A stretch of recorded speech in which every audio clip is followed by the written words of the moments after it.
This episode of the Brilliance Plus Passion podcast is brought to you by Groundhog Day is an event, not a business strategy.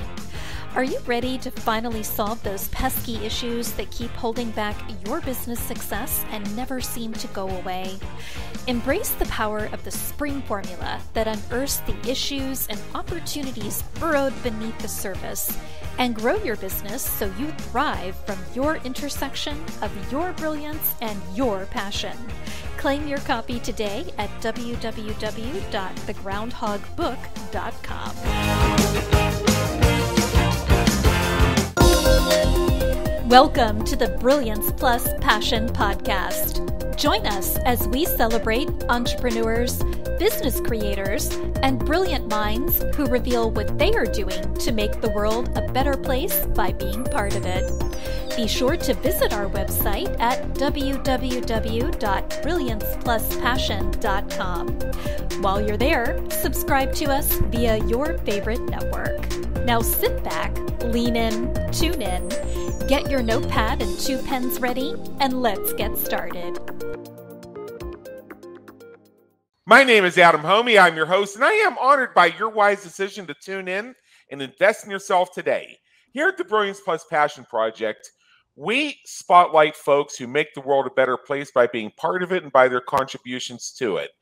And every so often, as we've gone through this, we've been on the air for a little more than a year, and one of the blessings has been having a few of our initial guests return to share what's new and exciting with their world, with their businesses, with their projects. And one of them is somebody I really enjoyed speaking with last year, who I was excited when she asked to come back. Her name is Marian McSpadden.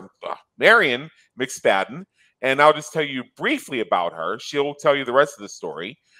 Basically, what she does is she uses her journey of discovery and helps entrepreneurs who have no life find the one or two things that bring them joy into their every day. So there's a bit of a backstory here. And if you go to our website and you find the previous episode, you'll get the long version of it.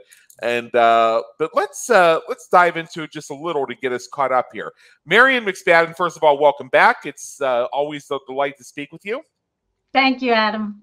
All right. So for our new listeners, of which we have many, tell us a bit about what has brought you here today. You have a very interesting backstory. Well, I was born like everybody else with my first memories, like everybody else does. We all can remember being a child. I was born in a horse and buggy environment. I didn't have my first driver's license till I was 34. Yeah. And a lot of people get their driver's license at 16. I had a horse and buggy when I was 16. So that was a different culture. Same kind of people, right? People who have desires, goals, and dreams, just different culture, different environment, different setting. So when I was 4 years old, I was in this family, number 6 of 8 children. When I was 4 years old, my older brothers and sisters all had bicycles and I had a tricycle. So I'm going to jog a little memory when I was 4 and encourage other listeners to think about what early memories they have and how they may even impact you today.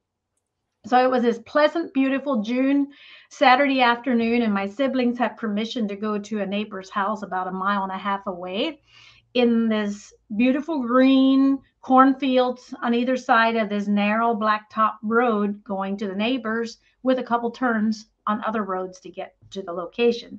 Mm-hmm. So they're leaving on their bicycles. I'm outside on my tricycle wanting to go with them.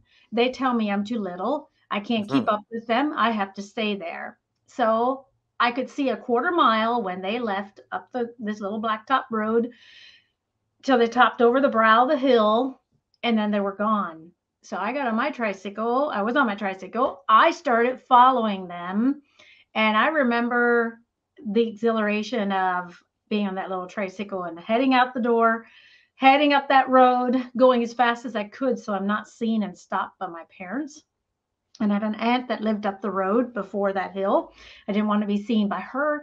And when I got over the top of that hill, the wind was in my face. Nobody could see me. I was doing what I wanted to be doing. I was fully confident I could do it. 4 years old on my tricycle. I remember my little legs pumping, the wind in my face, blowing at me.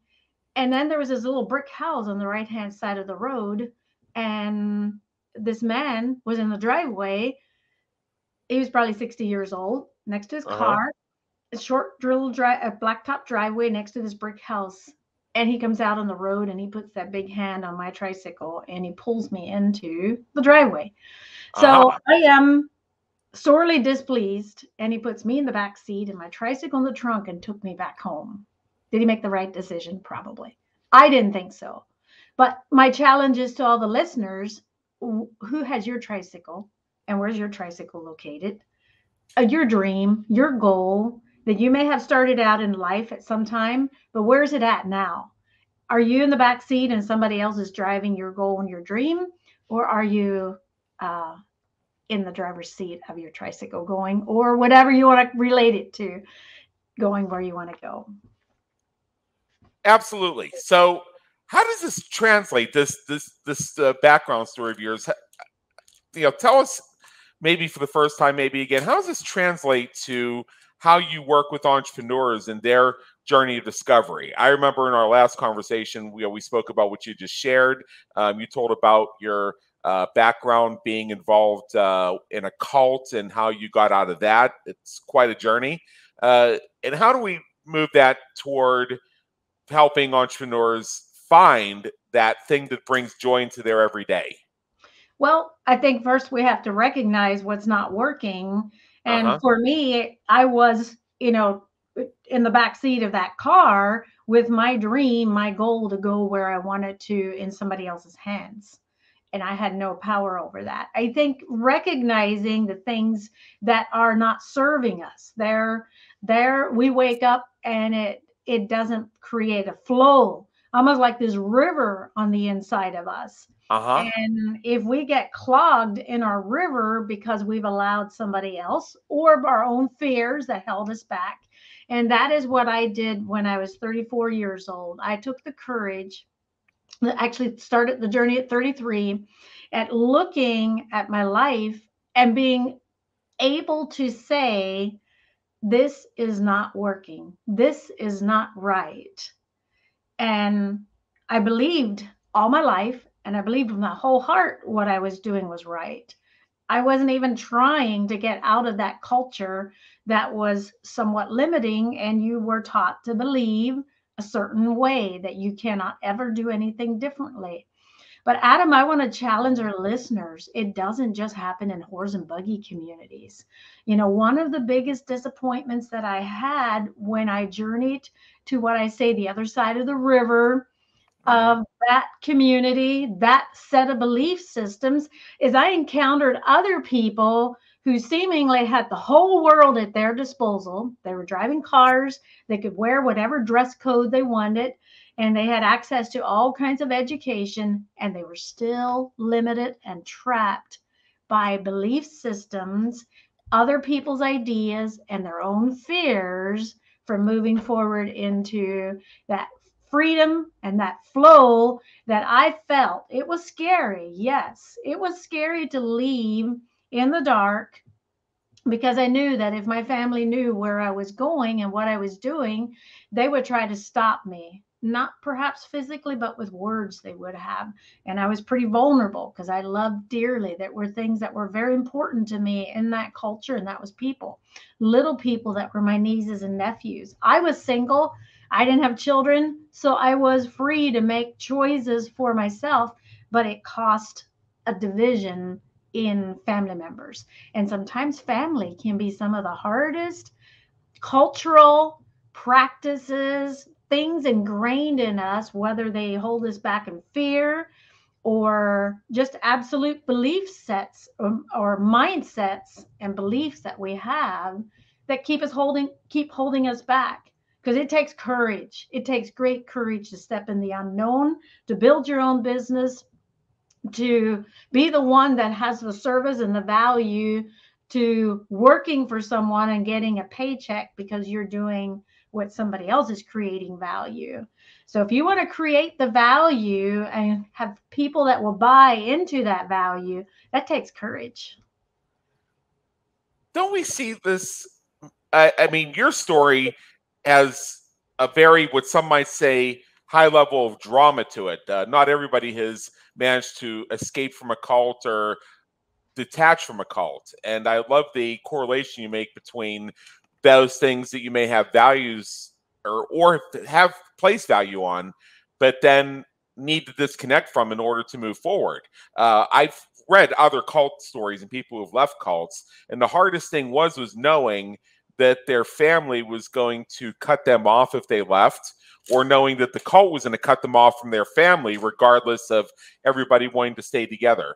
But do we see a lot of this even without the cult factor, just with families and their resonant patterns that go through the generations and the toxicity that gets handed down?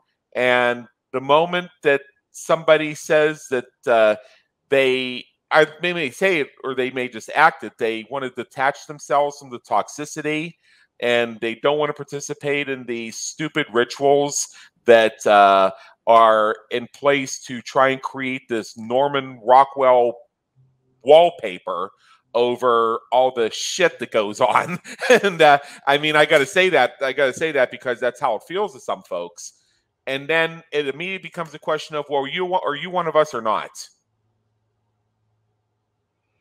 And then it leads folks to say, well, it leads folks to think, oh boy, you mean I could actually lose my family just because I don't want to go to the reunion?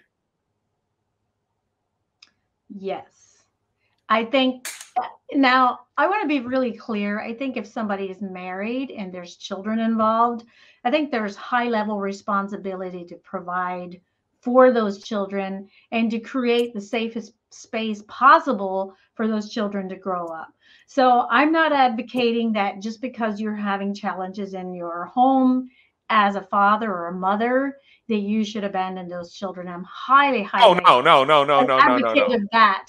Yeah. However, it will happen all the time that we get limited by spouses, by parents, brothers and sisters who put a certain expectation on you, or we have a certain expectation that they will do for us because it's us. We should have this support from them, not realizing that some of the greatest accomplishments that get done that leave powerful footprints behind us are the decisions and the choices that we make that cause separation. Yeah. Well, think about it. If you look at fusion versus fission, in both cases, it's a form of friction. One is bringing something together and the other is taking something apart. But either way, it's a very powerful, in the sense that it uses a lot of energy, process to happen. Yeah. And so when you have these separations, that's fission. And when you connect to something else, that's fusion.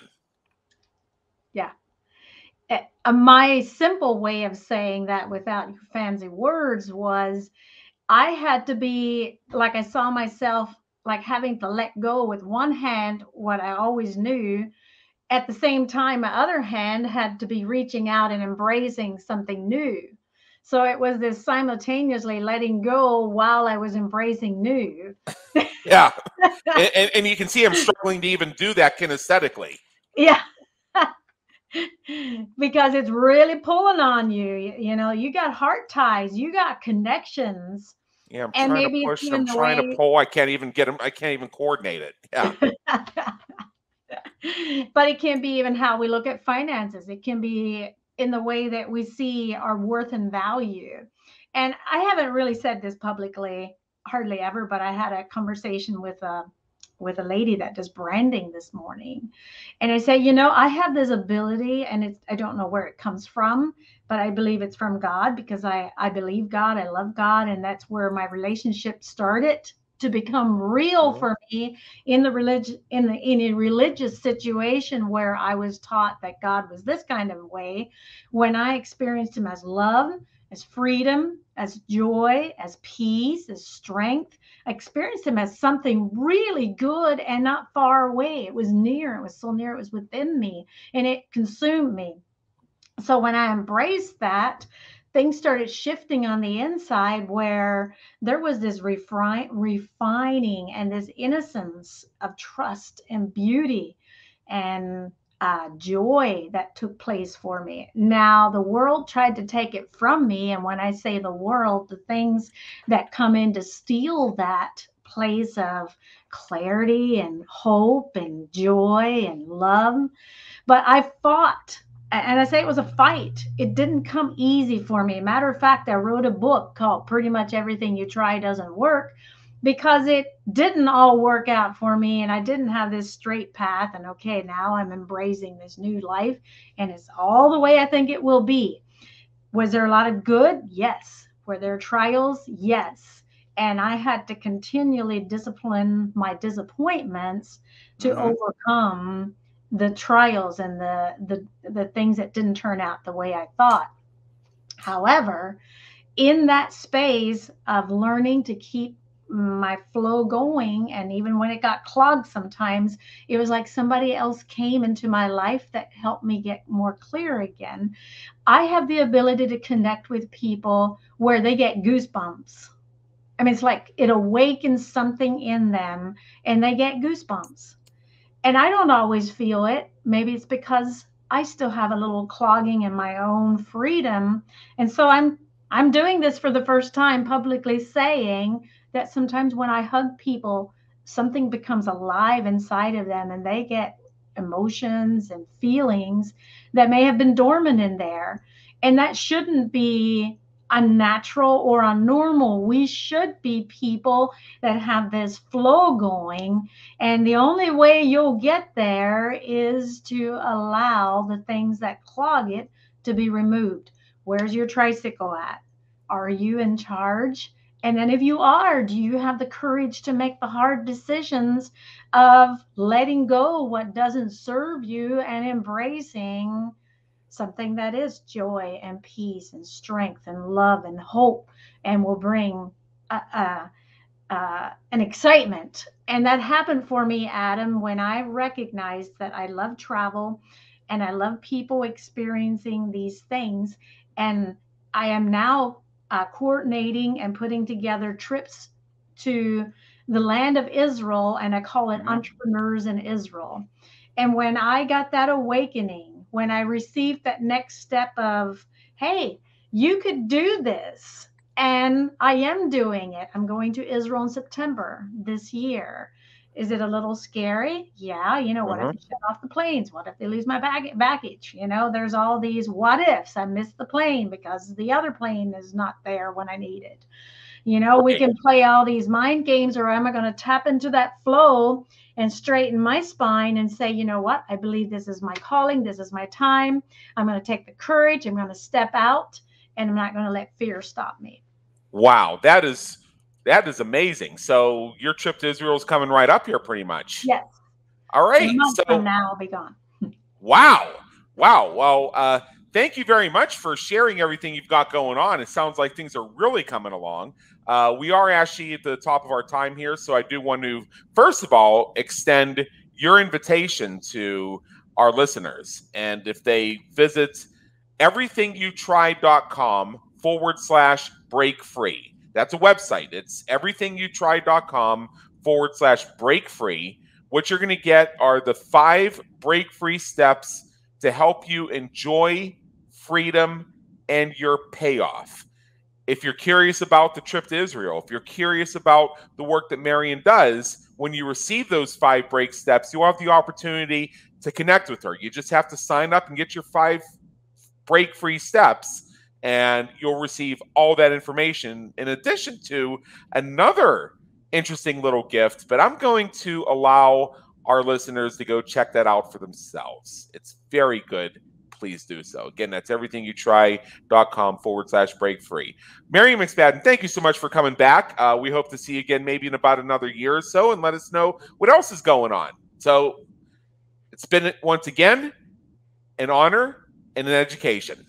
Thank you, Adam. I'm very honored myself.